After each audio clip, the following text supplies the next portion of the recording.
India में पिछले 10 सालों में हेयर ट्रांसप्लांट का आंकड़ा 400% तक बढ़ गया है, मगर फिर भी आपको जान के हैरानी होगी कि 10 में से 6 हेयर ट्रांसप्लांट आज भी फेल हो जाते हैं। मतलब 60% लोगों का आज भी हेयर ट्रांसप्लांट करवाने के बाद भी रिजल्ट नहीं आ पाता।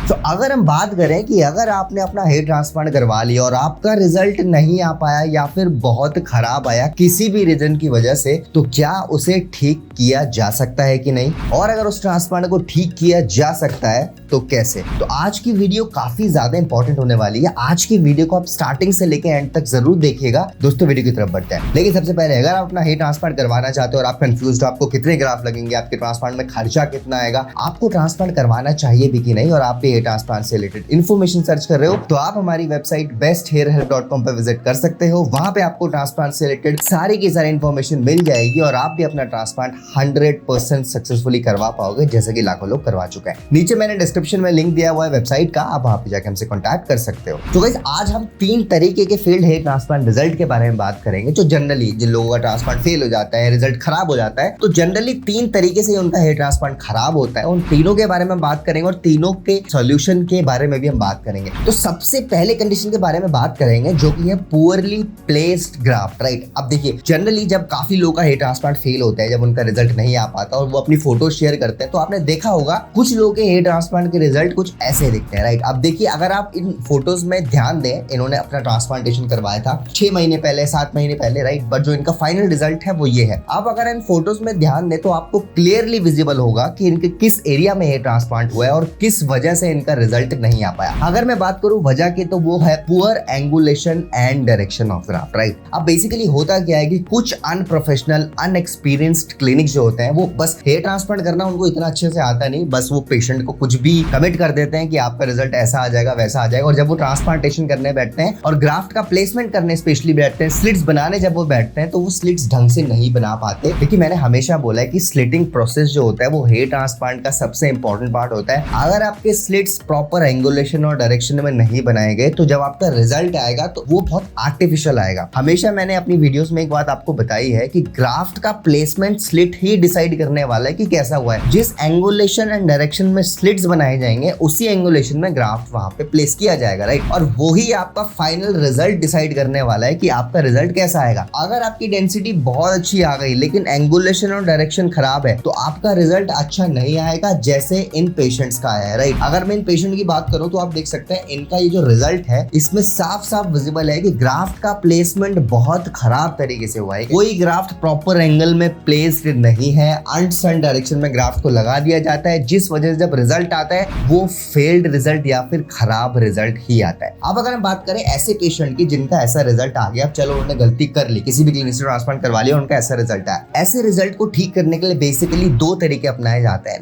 नंबर 1, जो ग्राफ्ट को जो लगा दिया, राइट, जो आपके स्लिट्स बना के ग्राफ्ट को लगा दिया और आपका रिजल्ट आ गया, राइट। ऐसा तो है नहीं कि वहां से बाल नहीं उग रहे, बाल तो उग रहे हैं लेकिन खराब डायरेक्शन में उग रहे हैं, राइट। अब होता बेसिकली क्या है कि नंबर 1 प्रोसेस में इन बालों को वापस से निकाला जाता है। मतलब आप सोचो कि आपने डोनर से बाल निकाल के फ्रंटल एरिया में लगाया जहां पे भी आपका हेयर लॉस हुआ, आपको फिर दोबारा उस फ्रंटल एरिया में जहां पे आप ग्राफ्ट को लगाया गया था वहां से ग्राफ्ट को निकालना पड़ेगा, एक्सट्रैक्ट करना पड़ेगा, देन पीछे फिर किसी एरिया में ग्राफ्ट को लगाना पड़ता है, राइट। तो पहला ऑप्शन ये होता है कि आपके उन ग्राफ्ट्स को दोबारा से एक्सट्रैक्ट किया जाए, देन उन ग्राफ्ट को पीछे प्लेस किया जाए, एंड देन जब उन ग्राफ्ट्स को आगे से निकाल के पीछे लगा दिया जाता है, तो वहां पे एक सबसे बड़ा इश्यू जो आता है वो आता है स्कारिंग का। जब ऑब्वियस सी बात है आपके आगे जब ग्राफ्ट को लगाया गया था, जब आपका ट्रांसप्लांटेशन होता है, उन्हीं ग्राफ्ट को जब आप 6 महीने बाद वापस से निकाल दो, तो ऑब्वियसली वहां पे स्कार्स रह जाते हैं, व्हाइट डॉट्स टाइप के, राइट। और ये एक सबसे बड़ा साइड इफेक्ट है किसी भी खराब हेयर ट्रांसप्लांट को ठीक करने का, अगर आपके ग्राफ्ट्स को दोबारा से निकाल के पीछे लगाना पड़े, राइट। अब ये जो स्कार्स रह जाते हैं ना, ऐसी बात नहीं कि आपके परमानेंट ये स्कार रहेंगे, ये स्कार्स काफी टाइम तक रहते हैं। हाँ, कुछ ट्रीटमेंट्स ऐसे होते हैं जिनसे आप इन स्कार्स को फेड कर सकते हो, लेकिन उन ट्रीटमेंट करवाने के बावजूद भी काफी टाइम लग जाता है इनको फेड होने में। जैसे कि पहला ऑप्शन मैंने आपको बताया कि आपके ग्राफ्ट्स को दोबारा से निकाल के पीछे लगाया जाता है। अब इसमें दूसरा ऑप्शन बचता है, वो होता है laser hair removal. Laser hair removal में क्या होता है कि आपके ग्राफ्ट को आगे से नहीं निकाला जाएगा, लेजर ट्रीटमेंट से ग्राफ्ट को वहीं पर डैमेज कर दिया जाएगा। एंड लेजर ट्रीटमेंट का सबसे बड़ा साइड इफेक्ट होता है कि वो बहुत स्लोली प्रोसेस करता है, राइट। अगर आप लेजर ट्रीटमेंट से अपने ग्राफ्ट्स को वहां पर डैमेज करवा रहे हो, उस एरिया को आप लेजर की वजह से दोबारा से ग्राफ्ट को रिमूव करवा रहे हो तो it will take a lot of time, right. एक सेशन में आपके सारे ग्राफ्ट्स वहां से रिमूव नहीं होंगे, आपको कम से कम 4 से 5 सेशंस लेने पड़ते हैं उन ग्राफ्ट्स को वहां से दोबारा से रिमूव करवाने के लिए। अब जब आपने उन ग्राफ्ट को वहां से रिमूव करवा लिया, चाहे आपने दोबारा से एक्सट्रैक्ट करके करवाया हो या फिर लेजर ट्रीटमेंट से करवाया हो, जब ग्राफ्ट को रिमूव वहां से करवा लिया जाता है देन उसके बाद कुछ नए ग्राफ्ट्स को वहां पे लगाया जाता है। अब इसमें तीसरा ऑप्शन एक और होता है जो कि सबसे ज्यादा रिकमेंडेड होता है। बेसिकली इस ऑप्शन में किया गया जाता है कि चलो आपके जो ग्राफ्ट्स लगने थे वो लगा दिया, वो कैसी भी एंगुलेशन डायरेक्शन में लगे हैं, राइट। अब आपके उन्हीं ग्राफ्ट्स के बीच दोबारा से ग्राफ्ट्स लगाए जाते हैं with proper angulation and direction, ताकि जो नए ग्राफ्ट्स आपके दोबारा लगाए जा रहे हैं वो उन ग्राफ्ट्स को कवर कर ले और एक इवन सा लुक दे, राइट। तो ये एक ऑप्शन एक और अवेलेबल होता है और सबसे ज्यादा रिकमेंडेड यही ऑप्शन होता है अगर जब भी कोई फेल्ड हेयर ट्रांसप्लांट को दोबारा से रिपेयर करवाने के लिए आते हैं, राइट। जब सब्सक्राइबर्स कॉन्टैक्ट करते हैं तो जनरली ये वाला ऑप्शन सबसे ज्यादा प्रेफरेबल होता है, क्योंकि एक तो इसमें दोबारा से ग्राफ्ट को एक्सट्रैक्ट नहीं किया जाता, सेकेंडली इसमें बार बार आपको लेजर सेशंस नहीं लेने पड़ते, राइट। तो फिर कोई भी स्कार रह नहीं जाता, राइट। अब मैं बात करूं दूसरे टाइप के फेल्ड हेयर ट्रांसप्लांट या फिर खराब हेयर ट्रांसप्लांट रिजल्ट के बारे में, तो वो है सेम टाइप ऑफ पैटर्न के जब ग्राफ्ट्स लगा दिए जाते हैं तो उससे जो लुक आता है वो काफी ज्यादा आर्टिफिशियल आता है। अभी आप फोटोज देखिए, इसमें क्लियरली विजिबल है। अगर आपके ग्राफ्ट को एक स्पेसिफिक पैटर्न में लगा दिया जाए, आपकी लाइनिंग में ग्राफ्ट को लगा दिया जाए जो नॉर्मल एफयू टेक्निक में आज से 20 साल पहले हुआ करता था,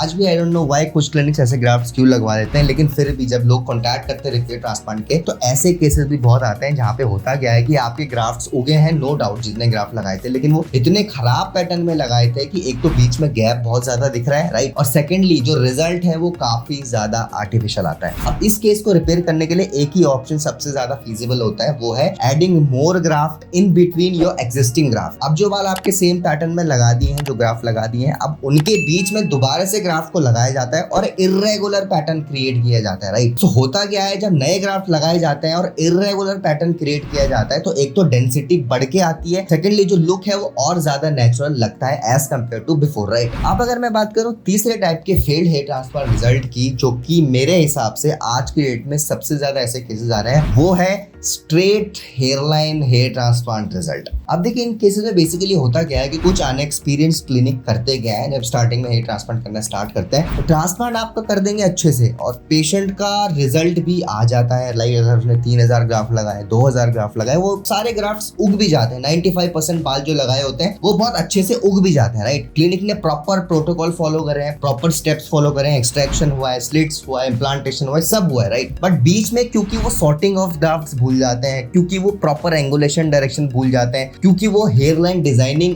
अच्छे तरीके से करना भूल जाते हैं, तो जो रिजल्ट आता है वो कुछ ऐसा लगता है, राइट। अब होता बेसिकली क्या है कि कुछ क्लिनिक बिल्कुल स्ट्रेट हेयरलाइन बना देते हैं, राइट, फ्रंटल हेयरलाइन। अब उनको पेशेंट से वो पूछते हैं ऑब्वियसली कि आपको कैसी हेयरलाइन चाहिए। अब ऑब्वियसली पेशेंट जो पैटर्न तो बनाएगा नहीं कि ऐसी पैटर्न में मुझे हेयरलाइन चाहिए, पेशेंट बता देते हैं कि यहाँ से हमारी हेयरलाइन स्टार्ट होनी चाहिए। अब क्लिनिक वाले क्या करते हैं, अनएक्सपीरियंस क्लिनिक स्ट्रेट हेयरलाइन ड्रॉ करते हैं और उसी हेयरलाइन में ग्राफ्ट को भी इम्प्लांट कर देते हैं और जो उसके बाद लुक आता है ना वो बहुत ज्यादा आर्टिफिशियल आता है, राइट। अब आप इन फोटोज में देख सकते हैं इन पेशेंट की, आप देखिए बिल्कुल स्ट्रेट हेयरलाइन बना दी गई है, राइट। अब आज से 6 महीने पहले जब इन्होंने ट्रांसप्लांट करवाया होगा उस समय तो ऑब्वियसली इनको नहीं पता होगा, इनको तो लग रहा होगा बहुत अच्छी डेंसिटी थी, और ऐसी बात नहीं है, डेंसिटी आई भी है। अब क्योंकि इनकी हेयरलाइन डिजाइनिंग अच्छे से नहीं की गई थी तो जो उनका रिजल्ट आया वो आप देख सकते हैं बहुत ज्यादा आर्टिफिशियल आया, और ये भी एक फेल्ड हेयर ट्रांसप्लांट या फिर एक खराब हेयर ट्रांसप्लांट में ही कंसिडर किया जाता है, राइट। अब इन केसेस में होता क्या है, आपकी दोबारा से नई हेयरलाइन बनाई जाती है। अब कोशिश ये की जाती है कि जो आपकी हेयरलाइन बनाई गई है उससे ज्यादा नीचे नहीं करी जाए न्यू हेयरलाइन, उससे बस थोड़ा सा नीचे एक न्यू हेयरलाइन बना दी जाती है इर्रेगुलर पैटर्न में, राइट। बिल्कुल स्ट्रेट नहीं बनाई जाती, इर्रेगुलर पैटर्न में नई हेयरलाइन डिजाइन की जाती है एंड उसके बाद जो रिजल्ट आता है वो काफी ज्यादा अच्छा आता है। इस टाइप के हेयर ट्रांसप्लांट के रिजल्ट सबसे ज्यादा कॉमन है आज की डेट में, राइट, क्योंकि क्लिनिक्स तो बहुत है जो हेयर ट्रांसप्लांट कर रहे हैं, लेकिन सबसे ज्यादा रिजल्ट फेल हो रहे हैं ना वो इसी कैटेगरी के फेल्ड हेयर ट्रांसप्लांट रिजल्ट है कि हेयरलाइन बना तो देते हैं लेकिन नेचुरल नहीं बना पाते और रिजल्ट बहुत ज्यादा आर्टिफिशियल आता है। बट ऑनेस्टली इस टाइप के हेयर ट्रांसप्लांट को रिपेयर करना